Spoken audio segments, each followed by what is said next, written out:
Saya memutuskan untuk pulang lebih awal membawa obat-obatan untuk suami saya. Sudah 8 bulan ia mengidap kanker, dan saya telah menggadaikan segalanya demi kesembuhannya. Namun, ketika saya mendengar percakapannya di telepon, duniaku runtuh. Sebelum kita mulai, tolong tulis di kolom komentar dari kota mana Anda menonton, kami tertarik untuk mengetahuinya. Semoga Anda menikmati kisah yang menyentuh hati ini. Lestari berjalan tergesa-gesa di trotoar. Ia memeluk erat sebuah kantong plastik dari apotek di dadanya. Di dalamnya terdapat obat-obatan yang menghabiskan hampir seluruh sisa uang di kartu ATM-nya, yakni sekitar Rp1.000. Jantungnya berdebar kencang bukan hanya karena berjalan cepat, tetapi juga karena kekhawatiran terus-menerus yang telah menjadi teman setianya selama 8 bulan terakhir. 8 bulan telah berlalu sejak semuanya berubah. Saat itu Rizky pulang dengan wajah pucat pasi dan mengucapkan kata-kata yang paling ditakuti oleh siapapun. Lestari, aku kena kanker. Tanpa pernah terlintas di benaknya untuk ragu, suaminya menunjukkan berbagai surat keterangan medis, hasil tes laboratorium, dan rujukan untuk prosedur yang sangat mahal. Para dokter berbicara tentang kemoterapi, operasi, dan kenyataan bahwa waktu terus berjalan dengan harapan yang semakin menipis, kecuali jika ia menjalani perawatan yang sangat mahal. Bulan-bulan pertama terasa seperti mimpi buruk. Lestari menjual mobilnya, sebuah sedan putih tua yang sangat ia banggakan. Ia meminjam uang dengan bunga tinggi dari perusahaan pinjaman online dan rentenir. Tangannya gemetar saat menandatangani dokumen-dokumen itu. Dan ketika uang itu tidak lagi cukup, ia menyentuh hal yang paling sakral baginya, warisan dari ibunya. Ibunya sengaja menyisihkan uang sebesar 1,5 miliar untuk keadaan darurat yang tidak terduga, seperti penyakit parah atau masalah besar lainnya. Jaga baik-baik uang ini, nak, kata Ibu Gita saat itu. Kita tidak pernah tahu apa yang akan terjadi dalam hidup. Dan hal itu pun terjadi. Lestari menggunakan segalanya hingga sen terakhir untuk menyembuhkan suaminya. Rumah sakit swasta dengan lorong-lorong yang bersih dan staf yang ramah, dokter-dokter yang mengenakan pakaian mahal, obat-obatan dengan nama asing, serta prosedur menggunakan peralatan modern yang menguras uang. Setiap kali ia menarik uang dalam jumlah besar dari ATM, dadanya sesak menahan sakit, bukan karena pelit, tetapi karena ia sadar bahwa ia sedang menghabiskan harta terakhir yang dikumpulkan ibunya seumur hidup dengan bekerja sebagai perawat sederhana di rumah sakit umum. Lestari bekerja sebagai pramuniaga di sebuah toko alat tulis kecil di pusat kota. Gajinya tidak seberapa setiap bulannya. Setelah membayar tagihan listrik dan air yang terus naik, serta membeli kebutuhan pokok, hampir tidak ada yang tersisa. Sementara Rizky sudah tidak bekerja selama 6 bulan. Menurutnya, penyakitnya membuatnya tidak diizinkan berdiri terlalu lama dari tempat tidur. Sebelum sakit, ia bekerja sebagai montir di sebuah bengkel kecil dan bisa membawa pulang uang yang lumayan. Lestari belajar berhemat dalam segala hal. Ia membeli produk termurah di bagian diskon supermarket, mempelajari setiap potongan harga dan menghitung setiap rupiah. Ia memakai baju-baju lama yang sudah berumur bertahun-tahun. Ia berhenti pergi ke salon dan berhenti membeli makeup. Bahkan kopi yang ia beli hanyalah kopi saset 3-in-1 termurah. Semuanya demi suaminya agar bisa berobat. Agar suaminya memiliki kekuatan untuk melawan penyakitnya. Ia percaya bahwa jika ia memberikan semua yang ia bisa, jika ia tidak menyayangkan uang dan waktu, mereka akan melewati penyakit mematikan ini. Para tetangga kagum dengan kesetiaannya. Kamu istri yang sangat baik, Lestari, kata Ibu Nani dari balik pagar sambil menggeleng-gelengkan kepala. Tidak semua perempuan mau merawat suaminya seperti itu. Banyak yang sudah lama kabur. Lestari hanya tersenyum sedih sambil merapikan blus lamanya di bahu. Bagaimana bisa ia bersikap berbeda? Mereka adalah keluarga.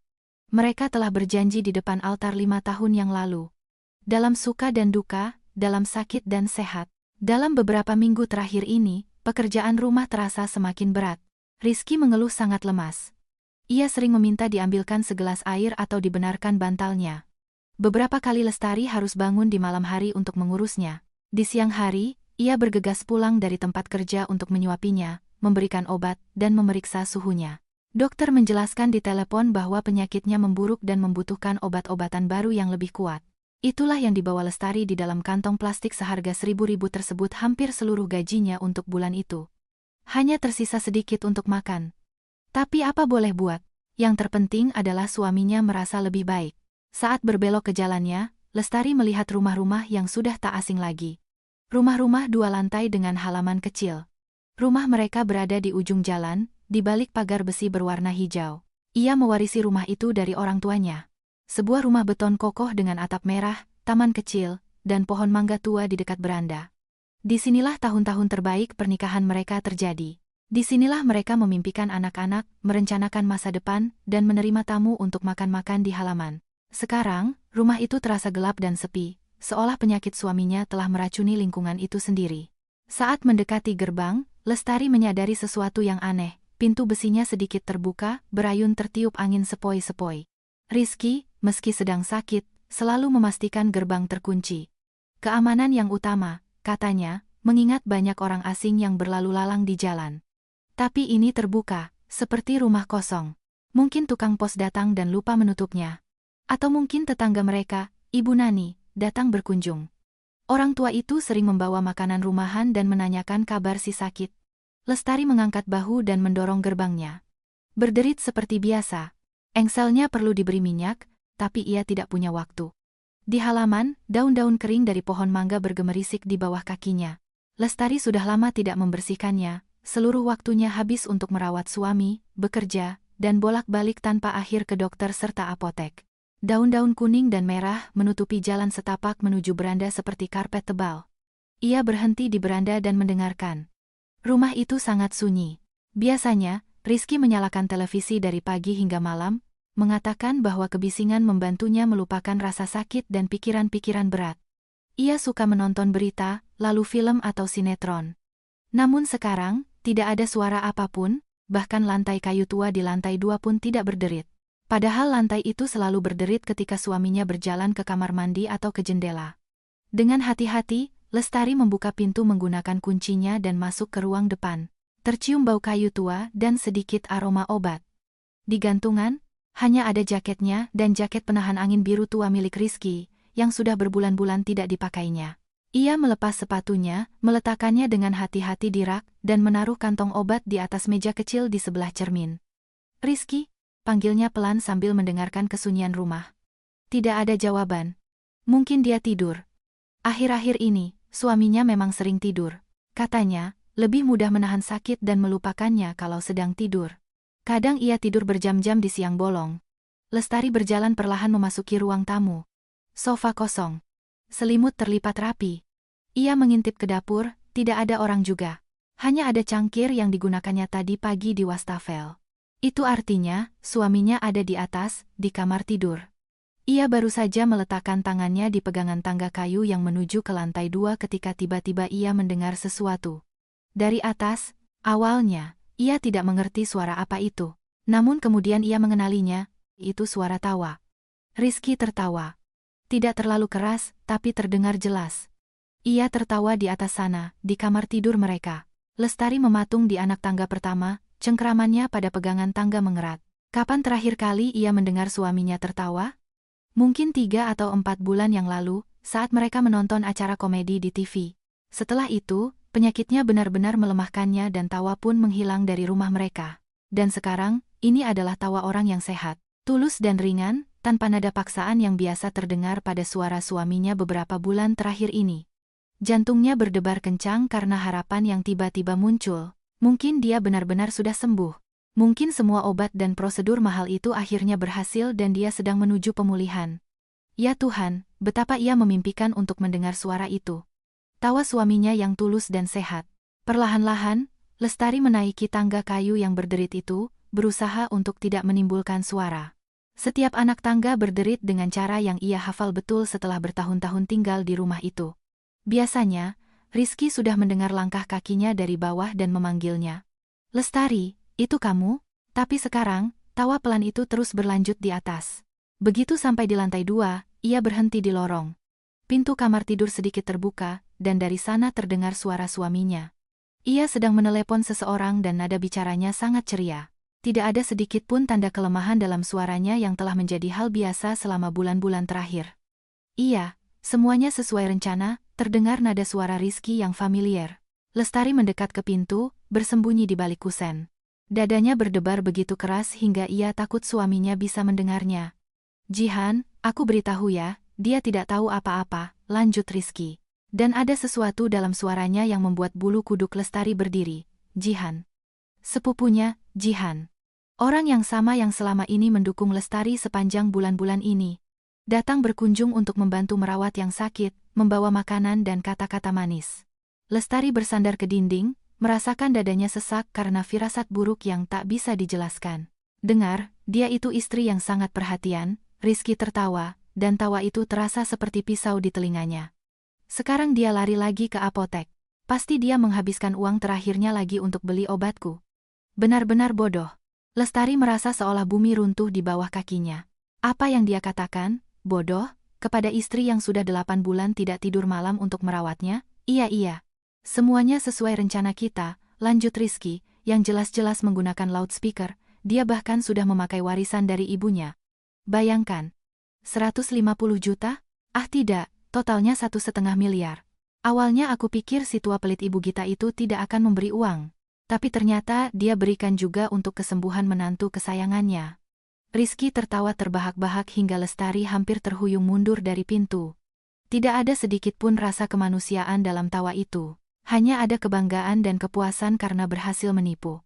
Jihan, sumpah, dia itu tolol sekali, suara suaminya menggema kegirangan. Dia bahkan tidak pernah terpikir untuk memverifikasi surat keterangan medis ke rumah sakit, semuanya dia percaya. Dan semua cerita mengarang yang aku buat soal kemoterapi, soal operasi, aku sendiri sampai heran dengan imajinasiku. Dari telepon, terdengar suara seorang wanita, suara Jihan. Rizky, kamu hebat banget. Ingat tidak waktu aku menangis di sebelahnya saat kamu pura-pura kondisinya sangat kritis? Dia berterima kasih banget atas dukunganku. Iya, aktingmu jago, puji Rizky. Apalagi waktu kamu pura-pura mengkhawatirkan kesehatanku. Padahal aslinya, kamu sedang beli tiket kita untuk kabur ke Singapura. Tunggu, soal tiket, suara Jihan berubah serius. Kapan kita ambil sisa uangnya dan pergi? Aku sudah capek akting di komedi ini, aku juga sudah menyewa apartemen di Singapura seperti yang kita bicarakan. Lestari berdiri mematung, bersandar di dinding, merasakan seluruh dunianya hancur berkeping-keping. 8 bulan terakhir dalam hidupnya adalah kebohongan. Setiap malam tanpa tidur di samping tempat tidur suaminya, setiap rupiah yang dihabiskan, setiap air mata, semuanya adalah penipuan. Uang tidak masalah, kata Rizky dengan percaya diri. Dia masih punya sisa. Besok aku akan bilang kalau aku butuh operasi darurat segera. Dia pasti akan menarik semua sisa uangnya. Berkat warisan itu dan kebodohannya. Gimana dengan rumahnya? Tanya Jihan. Rumah itu bukan milikku. Atas nama ibunya. Tapi itu tidak penting. Yang penting semua uangnya milik kita. 750 juta. Dan aku punya akses ke kartu ATM-nya. Cukup untuk kehidupan baru kita. Rizky, apa kamu tidak kasihan padanya? Ada nada keraguan dalam suara Jihan. Kasihan?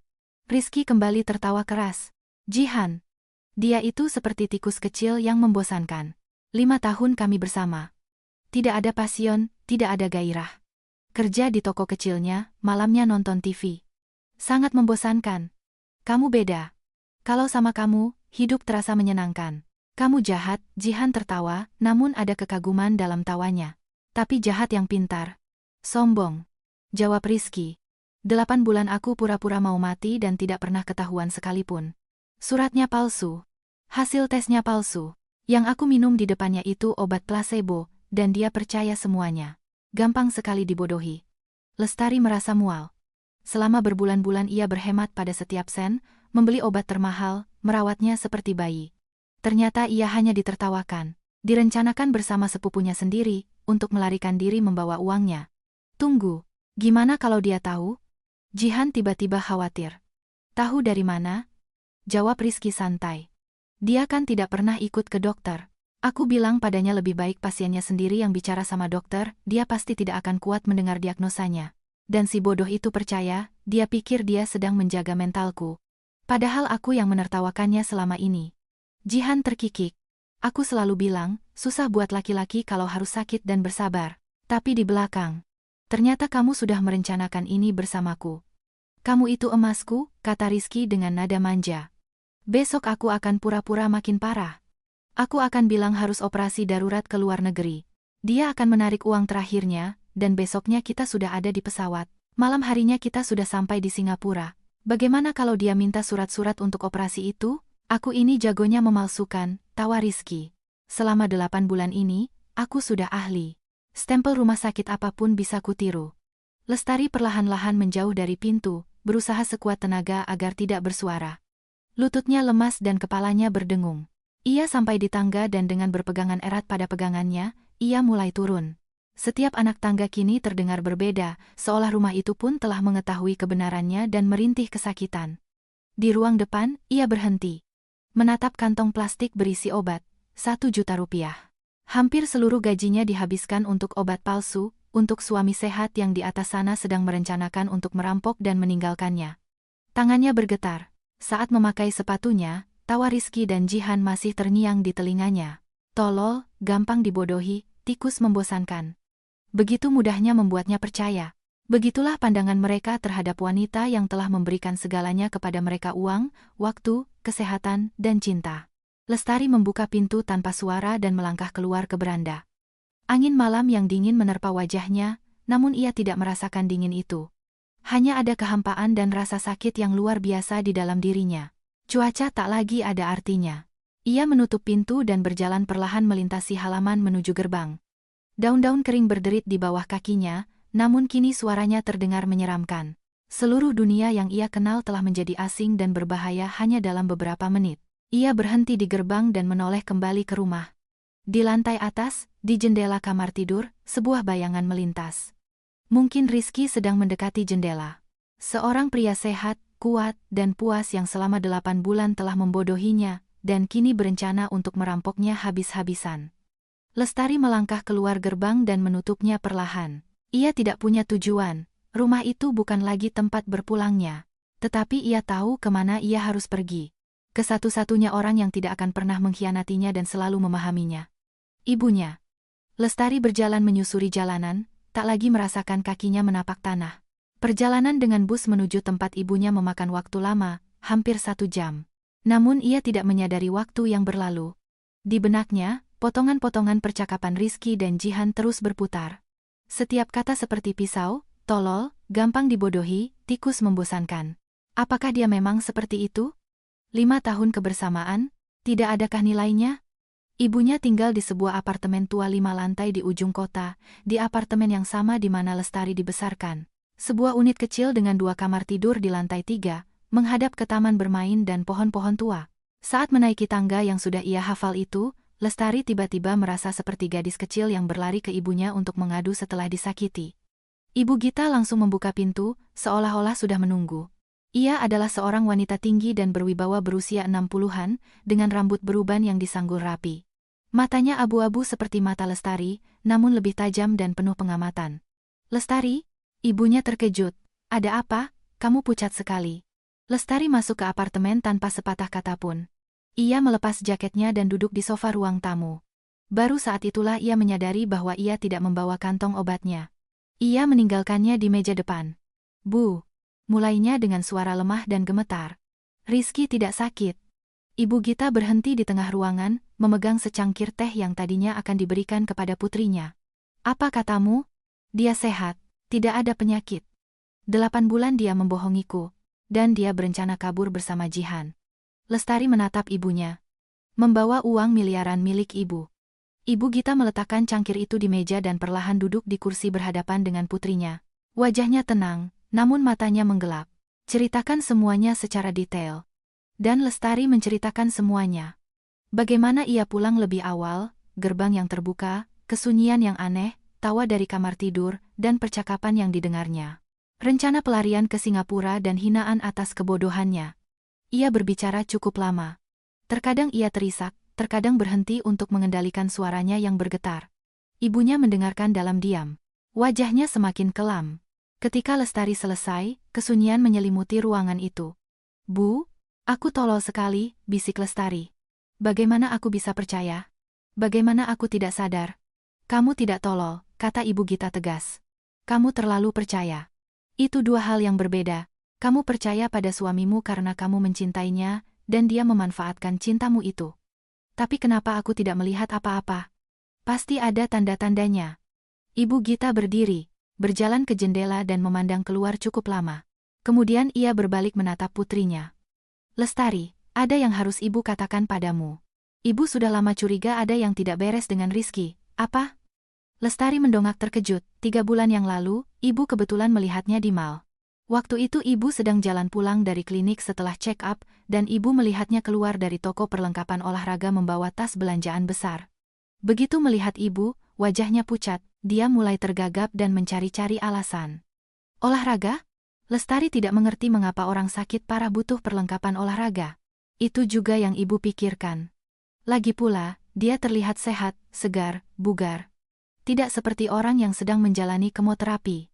Lestari teringat kejadian 3 bulan lalu. Waktu itu Rizky pulang dan mengeluh sangat lelah serta lemas. Ternyata ia diam-diam jalan-jalan ke mall. Kenapa ibu tidak memberitahuku? Ibu Gita menarik napas panjang. Apa yang harus ibu katakan? Bahwa ibu curiga suamimu berbohong? Kamu pasti tidak akan percaya. Kamu hanya akan berpikir bahwa ibu memang tidak suka pada Rizky. Itu benar. Lestari tidak akan percaya. Saat itu ia sangat mencintai suaminya sehingga meragukan kesetiaannya akan terasa seperti penghinaan. Lalu, lanjut ibunya, ibu mulai mengamati saat berkunjung ke rumahmu. Ibu perhatikan gerak-geriknya, dan ibu melihat beberapa hal aneh. Hal aneh apa? Pertama, dia tidak pernah meminum obatnya di depan ibu. Dia selalu bilang sudah minum, atau nanti saja. Kedua, setiap kali kamu pergi ke toko atau ke apotek, dia tiba-tiba terlihat lebih berenergi. Dan begitu kamu pulang, dia pura-pura lemas lagi. Lestari mendengarkan, merasa perutnya melilit. Itu artinya, ibunya sudah tahu sejak lama sementara ia sendiri buta dan tidak melihat apa-apa. Dan yang paling penting, Ibu Gita mendekati putrinya dan duduk di sebelahnya. Ibu tidak memberikan semua uang itu kepadamu sekaligus. Maksudnya bagaimana? Ibu Gita menggenggam tangannya. Lestari, menurutmu ibu bodoh? 1,5 miliar itu uang yang sangat besar. Ibu tidak bisa begitu saja menyerahkan semuanya tanpa melihat kemana uang itu pergi. Lestari menahan napas. Bu, apa maksud ibu? Ibu hanya memberimu 500 juta. Sisa 1 miliarnya masih ada di bank, di rekening terpisah, berjaga-jaga kalau kecurigaan ibu terbukti. Lestari menatap ibunya dengan mulut terbuka. Itu artinya, tidak semua uangnya habis. Ibunya jauh lebih pintar dari mereka semua. Tapi bukan cuma itu. Ibu Gita berdiri dan berjalan ke meja kerjanya. Ibu masih menyiapkan sesuatu. Ia membuka laci dan mengeluarkan sebuah map berisi dokumen. Semua surat keterangan medis yang Rizky tunjukkan padamu, ibu fotokopi waktu kamu membawanya ke sini. Ibu juga mencatat nama-nama klinik, dokter, dan tanggal prosedurnya. Untuk apa? Untuk diverifikasi. Minggu lalu, ibu mendatangi 2 klinik tempat dia mengaku dirawat. Tidak ada satupun dari mereka yang mengenalnya. Surat-suratnya palsu. Lestari menatap ibunya seolah menatap orang asing. Sementara ia buta mempercayai suaminya, ibunya diam-diam dan secara sistematis mengumpulkan bukti penipuan itu. Bu, kenapa ibu diam saja? Karena ibu tahu kamu tidak akan percaya sampai kamu melihat sendiri kebenarannya, dan sekarang, kamu sudah melihatnya. Ibu Gita duduk di samping putrinya dan merangkulnya. Lestari, ibu mengerti betapa sakitnya ini. Tapi sekarang bukan waktunya menangis. Kita harus memikirkan langkah selanjutnya. Saran ibu bagaimana? Kilas dingin muncul di mata sang ibu. Kamu mau apa? Hanya meninggalkannya diam-diam, atau menunjukkan kepada bajingan itu dan sepupumu yang terhormat itu bahwa mereka tidak bisa mempermainkan orang baik-baik begitu saja? Lestari merasakan ada yang berubah di dalam dirinya. Rasa sakit dan keputusasaan perlahan digantikan oleh kemarahan. Ya, ini menyakitkan. Ya, ia merasa dikhianati dan dihina, tetapi ia tidak akan menyerah begitu saja. Aku ingin mereka paham bahwa aku tidak sebodoh yang mereka kira, katanya pelan. Bagus, angguk Ibu Gita setuju. Kalau begitu, kita akan merencanakan operasi balas dendam. Tapi bagaimana? Aku tidak punya bukti. Tidak ada yang akan percaya kalau dia sehat, disitulah kamu salah. Ibunya menepuk map dokumen itu. Kita punya bukti. Dan lebih dari cukup untuk mempermalukan Rizky dan Jihan di depan seluruh keluarga dan lingkungan. Untuk pertama kalinya di hari yang mengerikan ini, Lestari merasakan sesuatu yang mirip dengan harapan. Ibunya selalu pintar dan penuh tekad. Jika ia bilang ada rencana, berarti memang ada rencana. Apa rencana ibu? Ibu Gita tersenyum. Dan senyuman itu bukanlah senyuman yang ramah. Kamu ingat, Lestari, waktu kamu masih kecil dan kita main detektif-detektifan, kamu selalu pintar membongkar rahasia? Aku ingat. Nah, mari kita tunjukkan kepada suami kesayanganmu dan sepupumu itu bahwa permainan masa kecil kadang sangat berguna di kehidupan nyata. Keesokan harinya, Lestari pulang dari kerja pada waktu biasa, berusaha keras untuk bersikap normal. Di dalam tasnya ada perekam suara kecil, voice recorder, pinjaman dari ibunya, yang dulu dipakai ibunya di rumah sakit untuk merekam keluhan pasien bagi para dokter. Saat masuk rumah, seperti biasa ia memanggil, "Rizky, aku pulang, gimana perasaanmu?" Dari kamar tidur terdengar suara lemah. "Buruk, Lestari. Sangat buruk, semalaman aku tidak bisa tidur menahan sakit." Aktor yang sangat luar biasa, pikir Lestari sambil menaiki tangga. Kemarin, dia dengan riang membahas rencana pelariannya dengan Jihan. Dan sekarang, dia pura-pura sekarat lagi. "Biar aku ambilkan obat pereda nyeri ya?" tanyanya dengan penuh perhatian. Saat memasuki kamar, Rizky sedang berbaring di ranjang. Pucat, matanya terpejam. Melihat istrinya, ia tersenyum lemah. "Terima kasih, sayang. Kamu memang sangat perhatian." Lestari hampir tertawa mendengarnya. Perhatian yang tolol, itulah sebutannya kemarin. Namun, Lestari menunjukkan empati. "Semuanya demi kamu, sayang. Aku ambilkan obatnya dan siapkan makan malam, ya." Pada hari-hari berikutnya, Lestari secara sistematis mengumpulkan bukti. Ia menyembunyikan perekam suara itu di berbagai tempat di kamar tidur, di balik buku-buku di rak, di lipatan tirai, di bawah ranjang. Rizky, yang merasa sangat aman, terus berbicara setiap hari dengan Jihan melalui telepon, mendiskusikan detail pelarian mereka. Rekaman terpenting didapat pada hari Rabu. "Jihan, besok aku akan bilang padanya kalau aku butuh operasi darurat di rumah sakit swasta, 20 juta. Dia pasti langsung lari cari pinjaman ke kenalannya atau menjual sesuatu. Gimana kalau uangnya tidak cukup?" "Pasti cukup. Aku melihat simpanan uangnya di lemari dapur, di balik toples tepung.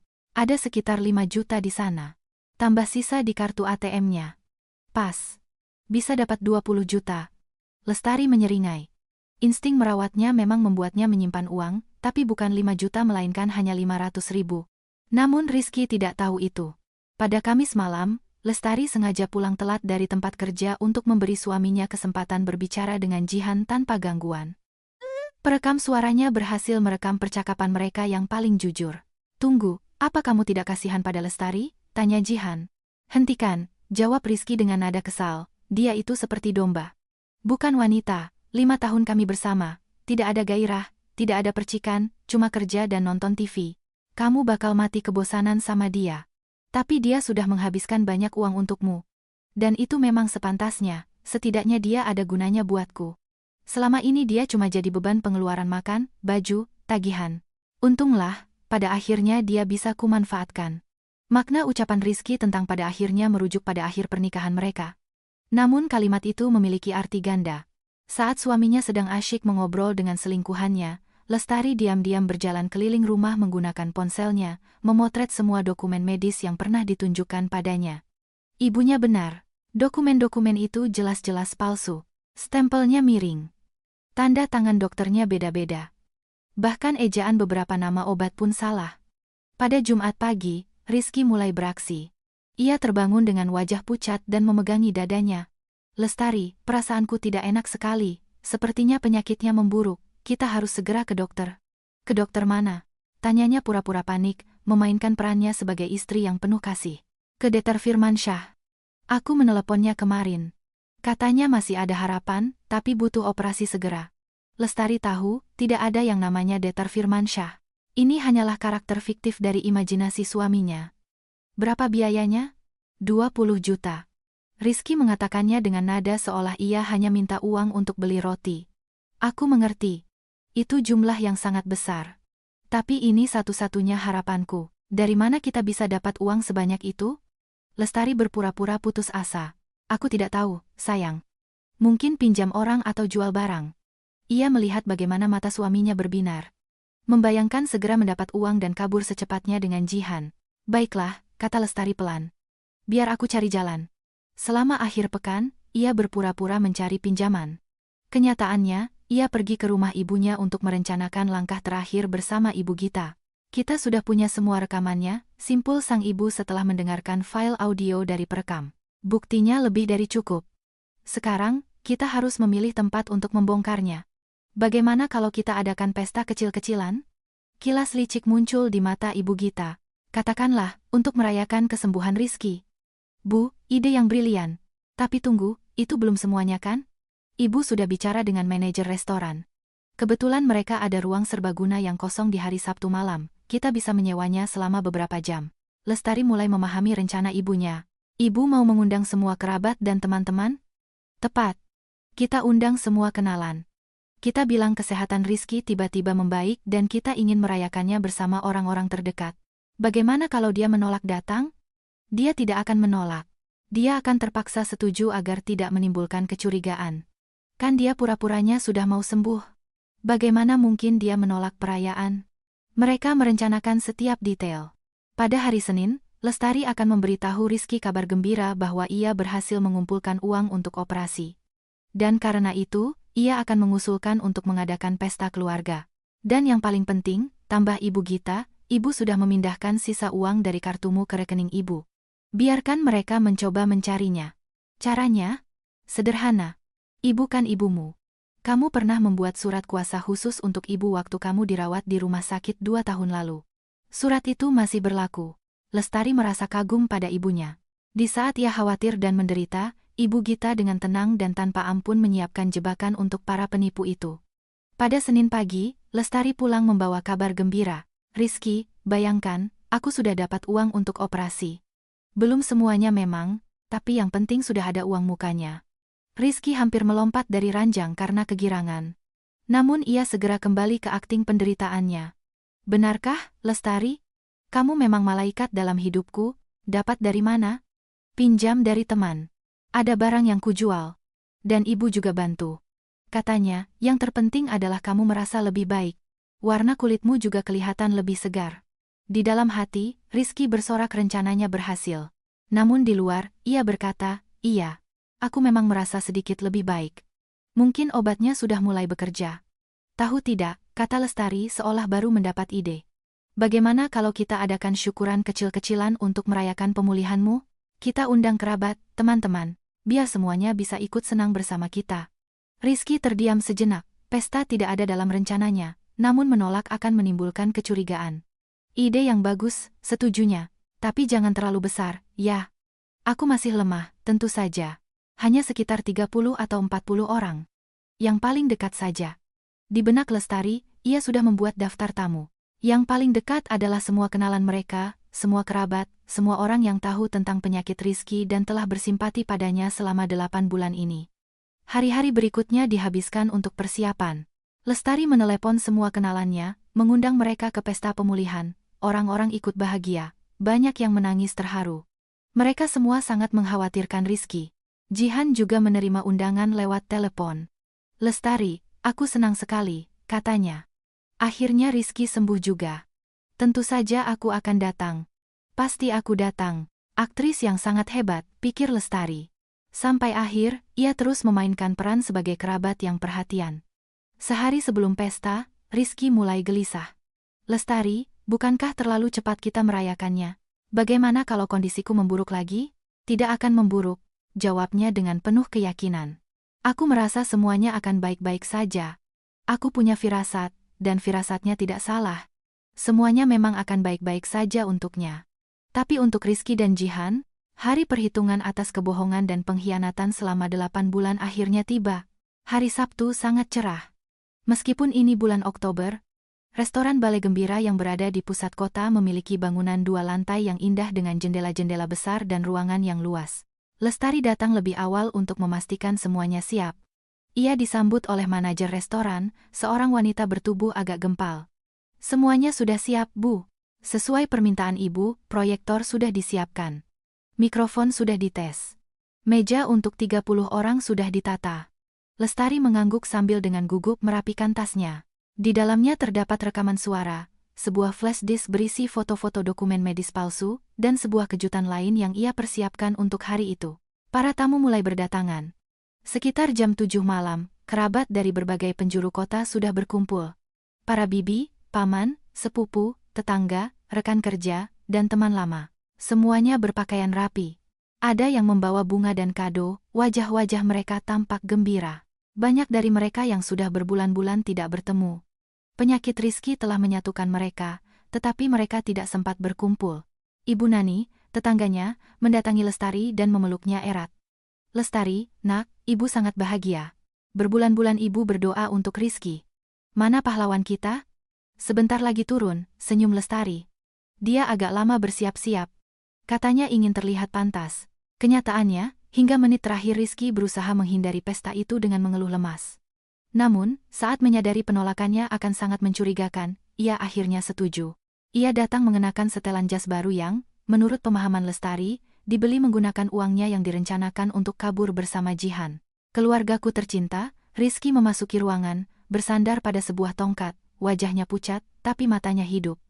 Aku sangat senang melihat kalian semua. Para tamu mengelilinginya, memeluk dan mengucapkan selamat atas kesembuhannya. Rizky menerima ucapan selamat itu layaknya seorang pahlawan yang berhasil menaklukkan penyakit mematikan. Rizky, kamu kurus sekali, kata salah satu bibinya sambil menangis, tapi yang penting kamu hidup. Kamu masih bersama kami. Iya. Tidak mudah memang, jawab Rizky dengan suara lemah.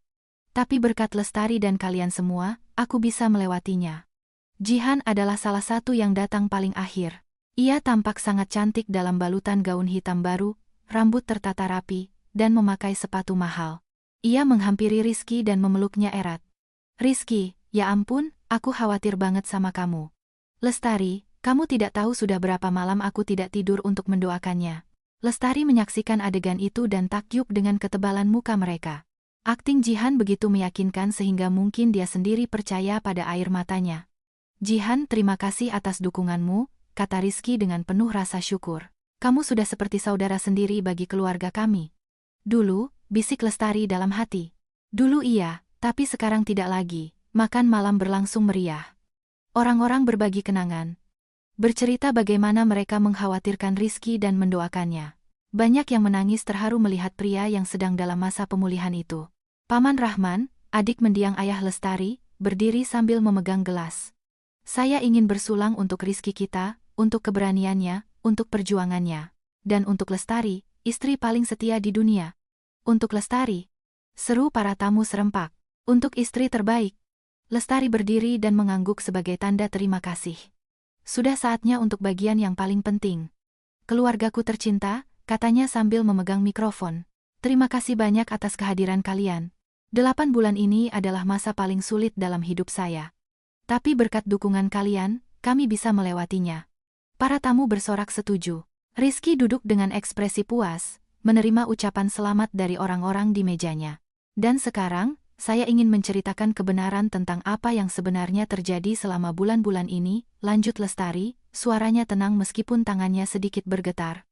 Rizky mendongak. Ia merasakan ada yang aneh dari nada suara istrinya. Kebenaran tentang bagaimana suami saya berjuang melawan penyakitnya. Pengorbanan apa saja yang kami lakukan demi kesembuhannya, dan hal-hal menakjubkan apa yang saya temukan di tengah perjalanan. Ruangan menjadi sunyi. Para tamu mendengarkan dengan saksama, menantikan kisah emosional tentang kemenangan melawan kanker. Untuk memulainya, tolong dengarkan ini, Lestari memberi isyarat kepada manajer, dan dari pelantang suara, bergema suara Rizky yang familiar. Jihan, aku beritahu ya. Dia tidak tahu apa-apa. Bodoh. Sekarang dia lari lagi ke apotek. Pasti dia menghabiskan uang terakhirnya lagi untuk beli obatku. Kesunyian yang memekakkan telinga menyelimuti ruangan. Orang-orang tidak langsung mengerti apa yang mereka dengar, dan suara dari speaker terus berlanjut. Dia bahkan sudah memakai warisan dari ibunya. Bayangkan, 1,5 miliar. Awalnya aku pikir si tua pelit ibu Gita itu tidak akan memberi uang. Tapi ternyata dia berikan juga. Wajah Rizky pucat pasi seperti kertas. Ia mencoba berdiri, tetapi kakinya tidak bisa digerakkan. Jihan duduk dengan mulut menganga, terengah-engah seperti ikan kehabisan air. Jihan, sumpah, dia itu tolol sekali, suara tawa dari speaker berlanjut. Dia bahkan tidak pernah terpikir untuk memverifikasi surat keterangan medis ke rumah sakit. Para tamu mulai menatap Rizky, tidak mengerti apa yang sedang terjadi, dan rekaman itu terus berputar. Ingat tidak waktu aku menangis di sebelahnya saat kamu pura-pura kondisinya sangat kritis? Ini suara Jihan. Dia berterima kasih banget atas dukunganku. Iya, aktingmu jago. Sekarang semua orang mengerti. Ruangan mulai riuh. Ada yang berteriak marah. Ada yang tidak percaya dengan apa yang mereka dengar. Rizky. Paman Rahman berdiri dengan marah. Apa maksud semua ini? Namun Lestari belum selesai. Ia menyalakan proyektor, dan di dinding muncul gambar-gambar besar dari surat keterangan medis. Dan ini adalah dokumen-dokumen yang menjadi dasar perawatan suami saya, kata Lestari dengan tenang. Perhatikan stempelnya, tanda tangan dokternya, nama-nama obatnya. Bahkan tanpa harus menjadi ahli, sangat jelas bahwa dokumen-dokumen ini palsu. Stempelnya miring. Terlihat jelas ada tangan yang berbeda saat menandatanganinya. Di salah satu nama obat, bahkan ada huruf yang kurang. Rizky tidak pernah mengidap kanker, kata Lestari dengan suara yang sangat jernih. Selama 8 bulan, dia berpura-pura sekarat sambil merencanakan untuk kabur membawa uang saya bersama sepupu saya sendiri. Jihan bangkit dari meja. Lestari, apa yang kamu bicarakan? Kabur apa? Aku tidak mengerti. Tapi Lestari memutar rekaman berikutnya. Besok aku akan pura-pura makin parah. Aku akan bilang harus operasi darurat ke luar negeri. Dia akan menarik uang terakhirnya, dan besoknya kita sudah ada di pesawat. Malam harinya kita sudah sampai di Singapura. Dan aku sudah menyewa apartemen di Singapura seperti yang kita bicarakan, balas suara Jihan. Kini tidak ada lagi yang meragukannya. Para tamu bangkit dari meja mereka. Mengelilingi Rizky dan Jihan. Wajah-wajah marah tampak dari kerumunan. Selama 8 bulan, mereka ditipu. Belas kasihan dan kebaikan mereka telah dipermainkan. Tidak tahu malu, teriak salah satu bibi. Tega-teganya kamu melakukan ini pada istrimu, binatang kamu. Tambah Paman Rahman. Kami berdoa untukmu. Kami mengkhawatirkanmu. Rizky mencoba menjelaskan. Ini tidak benar. Ada penjelasannya. Lestari, apa yang kamu lakukan? Namun Lestari mengeluarkan flash disk lain dari tasnya. Dan ini adalah video dari kamar tidur kami. Diambil seminggu yang lalu. Saat saya pura-pura sedang kerja. Di layar, muncul adegan yang mengejutkan semua orang. Rizky dan Jihan berada di ranjang Lestari. Sehat, bahagia. Sedang berhubungan intim. Setelah itu, mereka berbaring berpelukan dan merencanakan pelarian. Seminggu lagi, kata Rizky di rekaman itu. Lalu kita bebas. Kita akan hidup seperti raja dan ratu di Singapura pakai uangnya, tambah suara Jihan, diiringi dengan tawa. Para tamu benar-benar terkejut. Banyak wanita yang menangis bukan karena terharu, tetapi karena marah. Para pria mengepalkan tangan mereka. Memalukan. Teriakan menggema dari segala penjuru. Bagaimana bisa kalian menipu orang seperti ini? Rizky dan Jihan mencoba menerobos kerumunan menuju pintu keluar. Tapi mereka dikepung. Orang-orang tidak membiarkan mereka lewat. Mereka menuntut penjelasan. Aku akan kembalikan semuanya, teriak Rizky. Ini hanya kesalahpahaman. Kesalahpahaman apa? Tanya Lestari dengan nada dingin. 8 bulan kesalahpahaman? 1,5 miliar kesalahpahaman? Salah satu bibi menghampiri Jihan dan menamparnya. Ular kamu. Tega-teganya kamu mengkhianati sepupumu sendiri. Dia bukan sepupuku. Jerit Jihan. Selalu saja dia yang dapat semuanya. Rumah dari orang tua, suami yang baik. Suami yang baik. Lestari tertawa getir. Ambil saja dia untukmu. Dia milikmu. Namun ada satu hal lagi yang terungkap. Manajer restoran membawa telepon kepada Lestari. Ibu Anda menelepon, Bu. Lestari mengambil telepon itu.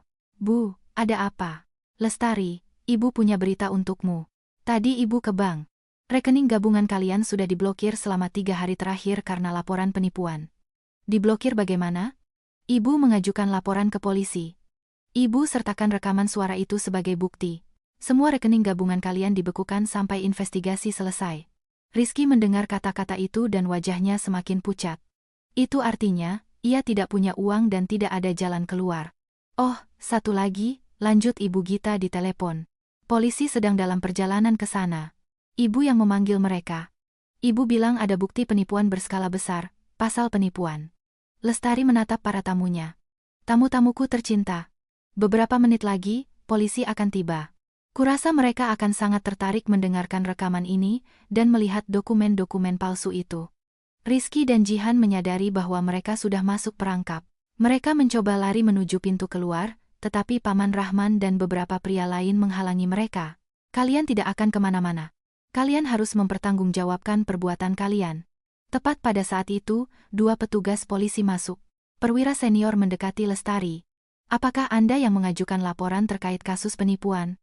Ibu saya yang melaporkan, Pak. Ini bukti-buktinya. Lestari menyerahkan flash disk berisi rekaman dan foto-foto kepada polisi. Petugas itu dengan cepat memeriksa materi tersebut.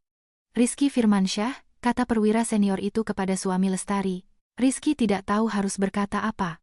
Anda ditangkap atas tuduhan penipuan berskala besar, pasal 378 KUHP. Jihan Permatasari, Anda juga ditangkap sebagai kaki tangan, polisi memborgol Rizky dan Jihan. Para tamu memberi jalan saat mereka digiring keluar. Lestari, teriak Rizky. Pikirkan apa yang kamu lakukan, kita sudah bersama selama 5 tahun. Kamu benar, jawab Lestari dengan tenang. 5 tahun kamu membohongiku. Dan 8 bulan terakhir adalah yang paling parah. Lestari, sepupuku, Jihan menangis. Maafkan aku. Aku menyesal.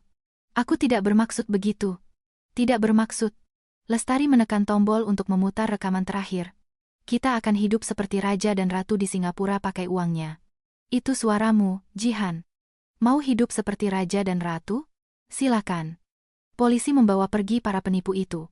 Para tamu perlahan-lahan pulang, masih belum bisa mempercayai apa yang mereka dengar dan lihat. Banyak yang mendatangi Lestari, menyalaminya, dan mengagumi kecerdasan serta keberaniannya. Lestari, kamu hebat, kata Paman Rahman. Sudah sepantasnya kamu memberi mereka pelajaran agar mereka tahu bahwa mereka tidak bisa membodohi orang baik-baik. Setelah aula itu kosong, Lestari tinggal sendirian. Ia duduk di sebuah meja, memandangi bunga dan hadiah yang tertinggal. 8 bulan mimpi buruk telah berakhir. Para pengkhianat telah dihukum, keadilan telah ditegakkan. Namun, alih-alih merasa bahagia, ia merasa hampa. 5 tahun hidupnya ternyata hanya sebuah kebohongan, dan meskipun ia menang, kemenangan ini terasa pahit. Keesokan harinya, setelah pengungkapan itu, Lestari terbangun di apartemen ibunya. Ia tidak ingin kembali ke rumah mereka. Segala sesuatu di sana hanya mengingatkannya pada pengkhianatan. Ibu Gita menyiapkan sarapan dan diam-diam meletakkan secangkir kopi di depan putrinya. Bagaimana kabar penipu-penipu kita? Tanya Lestari pelan. Penyidik tadi menelepon, jawab ibunya. Rizky dan Jihan sudah di rutan, rumah tahanan. Mereka didakwa dengan kasus penipuan dan penggelapan berskala besar, ancaman hukumannya bisa sampai bertahun-tahun. Lestari mengangguk, itu adil. Namun tidak ada perasaan menang di dalam dirinya, hanya rasa lelah. Lalu bagaimana dengan rumahnya? Rumah itu akan tetap menjadi milikmu. Atas nama ibu, dan akan diwariskan kepadamu. Rizky tidak akan pernah menginjakkan kakinya lagi di sana. Dalam seminggu, berita tentang skandal ini menyebar ke seluruh lingkungan. Orang-orang membicarakan kisah Rizky di toko-toko, di pangkalan ojek, dan di antrean minimarket. Lestari mendadak terkenal di lingkungannya. Wanita yang berhasil membongkar penipuan suaminya, namun ketenaran ini terasa berat baginya. Banyak yang menatapnya dengan rasa kasihan Lestari yang malang, yang begitu mudahnya ditipu. Ada juga yang kagum dengan kecerdasan dan ketegasannya. Dan tentu saja, ada yang berbisik-bisik di belakangnya. Jangan-jangan Lestari juga ada salah, makanya suaminya selingkuh. Setelah 10 hari, Lestari memutuskan untuk kembali ke rumahnya. Ia membuka pintu dan masuk ke ruang depan yang sepi. Ia disambut oleh keheningan dan bau pengap. Di atas meja kecil, masih ada kantong obat yang ia bawa hari itu. Ia naik ke kamar tidur. Tempat tidur masih berantakan, persis seperti saat Rizky ditangkap. Di meja samping tempat tidur, dokumen-dokumen palsu berserakan, ditinggalkan polisi karena sudah ada salinannya untuk pengadilan. Lestari mengumpulkan semua barang suaminya ke dalam kantong-kantong plastik besar pakaian, sepatu, buku, dokumen semua yang mengingatkannya pada 5 tahun pernikahan mereka. Ia bekerja dalam diam, secara sistematis, tanpa membiarkan dirinya menangis. Keesokan harinya, Ibu Jihan datang. Bibi Susan. Wanita itu tampak bertambah tua 10 tahun. Matanya merah karena menangis. Lestari. Nak, mulainya begitu melewati pintu. Maafkan anak Bibik. Bibik tidak tahu apa yang ada di pikirannya. Ini sangat memalukan bagi keluarga. Lestari mempersilahkan bibinya masuk ke ruang tamu. Ia membuatkan teh sambil memperhatikan wanita itu. Ia mengerti bahwa bibinya juga merupakan korban seperti yang lain. Bi, aku tidak marah pada bibi, kata Lestari. Jihan sudah dewasa. Dia harus bertanggung jawab atas perbuatannya. Tapi kalian kan sepupu.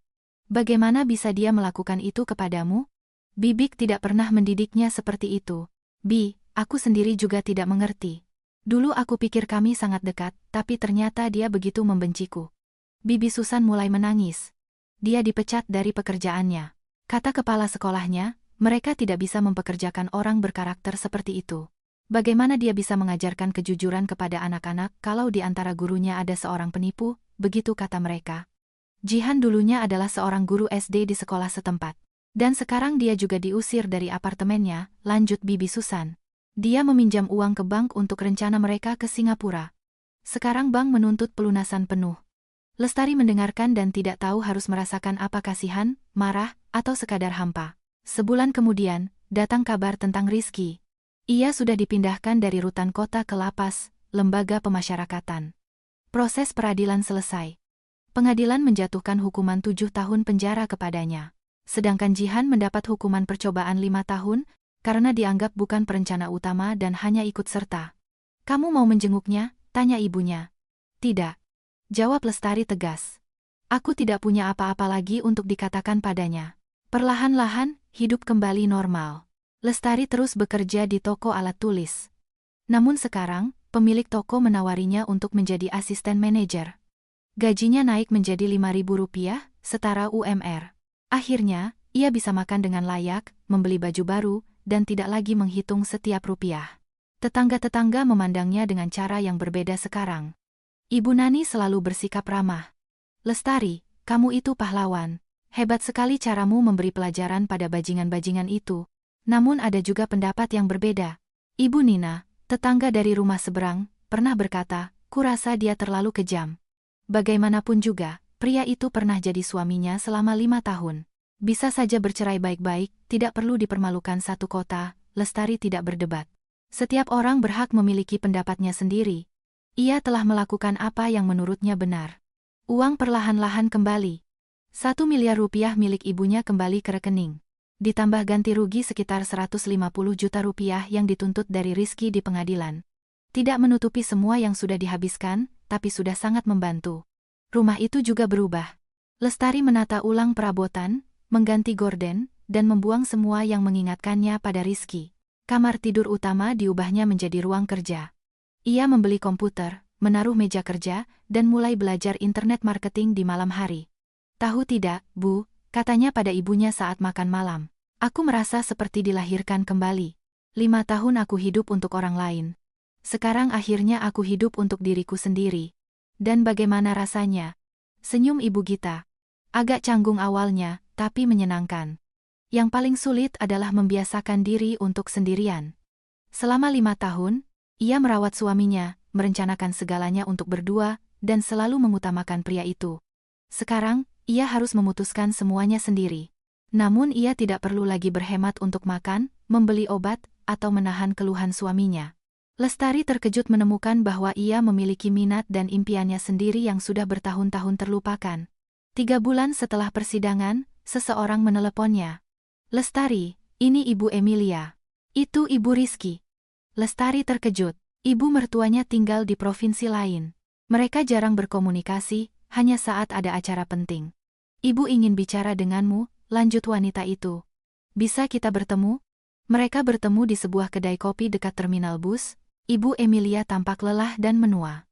Ia duduk di hadapan Lestari, memesan teh, dan terdiam cukup lama. Lestari, ibu datang ke sini untuk minta maaf, katanya akhirnya, atas perbuatan anak ibu padamu. Ibu Emilia, ini bukan salah ibu, ini salah ibu. Ibu terlalu memanjakannya. Seumur hidup ibu selalu membelanya, makanya dia tumbuh jadi anak egois dan pembohong. Ibu mertuanya kemudian bercerita bahwa sejak kecil, Rizky memang suka berbohong. Di sekolah, ia pura-pura sakit agar tidak masuk. Di kampus, ia membohongi dosen. Di tempat kerja, ia menipu rekan kerjanya. Ibu kira kalau dia menikah denganmu, dia akan berubah, kamu sangat baik, setia. Tapi dia malah menipumu. 5 tahun dia menipuku juga. Lestari tersenyum getir. Ibu tahu, apa yang dia tulis dalam suratnya dari penjara? Dia bilang semua ini salahku. Bahwa aku yang mendorongnya untuk menipu karena sifat curigaku. Lestari sama sekali tidak terkejut. Sampai akhir, Rizky tetaplah Rizky. Menyalahkan semua orang kecuali dirinya sendiri. Jangan percayai dia, mohon Ibu Emilia. Kalau nanti dia minta kembali setelah bebas, jangan terima dia. Dia tidak akan berubah. Aku tidak akan menerimanya, jawab Lestari tegas. Halaman hidupku yang itu sudah tertutup rapat. Mantan ibu mertuanya pulang, dan Lestari masih duduk cukup lama di kedai kopi itu, merenungkan masa lalu. 5 tahun kebersamaan itu tidak sia-sia. Ia belajar banyak hal. Ia belajar bersabar, berkorban, dan merawat orang lain. Namun sekarang, tiba saatnya untuk belajar merawat dirinya sendiri. Beberapa tahun berlalu. Gugatan cerai Lestari berhasil diproses dan dikabulkan dengan cepat karena kasus kriminal Rizky. Dan untuk pertama kalinya dalam bertahun-tahun, Lestari merasa benar-benar ingin hidup. Ia bahagia di tempat kerja. Ia kini sepenuhnya menjadi asisten manajer, bahkan ditawari untuk membuka cabang toko baru di bawah manajemennya. Pada bulan April, seorang pria memasuki toko. Usianya sekitar 30 tahun, tinggi, atletis, dan memiliki sorot mata yang ramah. Ia membeli banyak alat tulis. "Anda guru, ya Pak?" tanya Lestari sambil menulis kwitansi. Sejak saat itu, pria bernama Bayu itu menjadi pelanggan tetap. Kadang butuh pulpen, kadang buku catatan. Selalu sopan, selalu tersenyum. Perlahan, percakapan mereka menjadi lebih panjang. "Kamu mau nonton film bareng?" tawar Bayu suatu hari. Lestari sempat ragu. Setelah kejadian dengan Rizky, ia belum pernah memikirkan laki-laki lagi. Namun ada sesuatu yang menyenangkan dari pria ini. "Boleh," jawabnya setuju.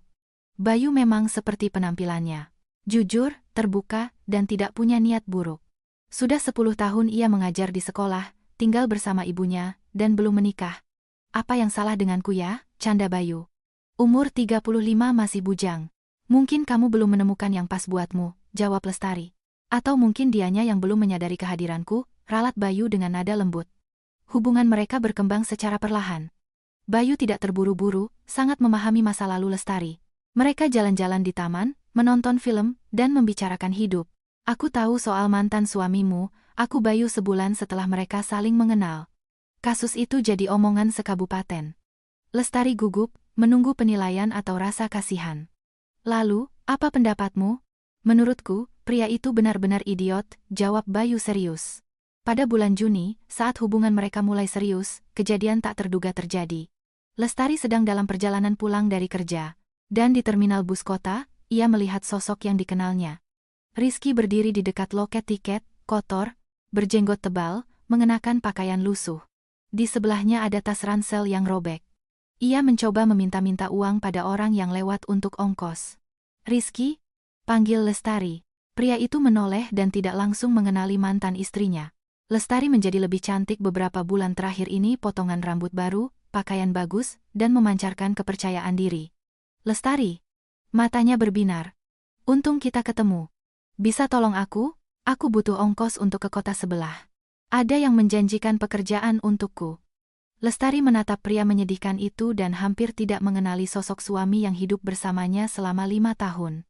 "Aku dapat pembebasan bersyarat lebih awal," Rizky buru-buru menjelaskan. "Karena kelakuan baik. Aku ingin menata hidupku lagi, bekerja halal." "Jihan?" "Ah sudahlah," Rizky melambaikan tangannya. "Kami sudah tidak pernah komunikasi lagi." Lestari mengambil dompetnya dan mengeluarkan uang 100.000 rupiah, cukup untuk ongkos bus ke kota sebelah. "Terima kasih," kata Rizky senang. "Pasti ku ganti setelah aku dapat kerja." "Tidak usah diganti," kata Lestari tenang. "Tapi kita tidak akan pernah bertemu lagi." "Lestari, mungkin kita bisa bicara lagi. Aku sudah belajar banyak. Aku sudah berubah." "Kamu tidak berubah, Rizky. Dan kamu tidak akan pernah berubah. Kamu memilih untuk membohongiku selama 8 bulan demi uang. Sekarang hadapilah konsekuensi dari pilihanmu." Lestari berbalik dan melangkah pergi, tidak pernah menoleh lagi. Di belakangnya, ia masih mendengar suara pria itu. "Lestari! Lestari, tunggu!" Tapi ia tidak berhenti. Pertemuan itu adalah titik akhir dari cerita masa lalunya. Malam harinya, Lestari menceritakan pertemuan dengan mantan suaminya itu kepada Bayu. "Lalu apa yang kamu rasakan?" tanya Bayu. "Tenang, tidak ada sedikit pun rasa kasihan. Hanya ada kesadaran bahwa apa yang kulakukan sudah benar." "Apa kamu menyesali sesuatu?" "Ya, aku menyesal menyia-nyiakan 5 tahun hidupku untuknya. Sangat disayangkan. Tapi kalau bukan karena cerita itu, aku tidak akan pernah bertemu denganmu." Bayu menggenggam tangannya. "Lestari, aku ingin kamu tahu. Aku akan selalu jujur padamu, meskipun kebenaran itu menyakitkan." "Aku tahu," Lestari tersenyum. "Makanya aku percaya padamu." Sebelum tahun itu berakhir, Bayu melamarnya. Pesta pernikahan mereka digelar sederhana. Hanya orang-orang terdekat yang hadir. Ibu Gita menangis haru melihat putrinya mengenakan gaun putih. "Sekarang kebahagiaan sejati sudah jadi milikmu," bisiknya. Dan Lestari menatap Bayu, menyadari betapa pentingnya belajar mengenali kebohongan untuk bisa menghargai sebuah kebenaran. 8 bulan penipuan itu telah memberinya pelajaran paling berharga, kejujuran tidak ternilai harganya, dan kepercayaan adalah sesuatu yang harus diupayakan setiap hari. Terima kasih telah membaca. Jika Anda menyukai kisah ini, jangan lupa tekan tombol like dan subscribe.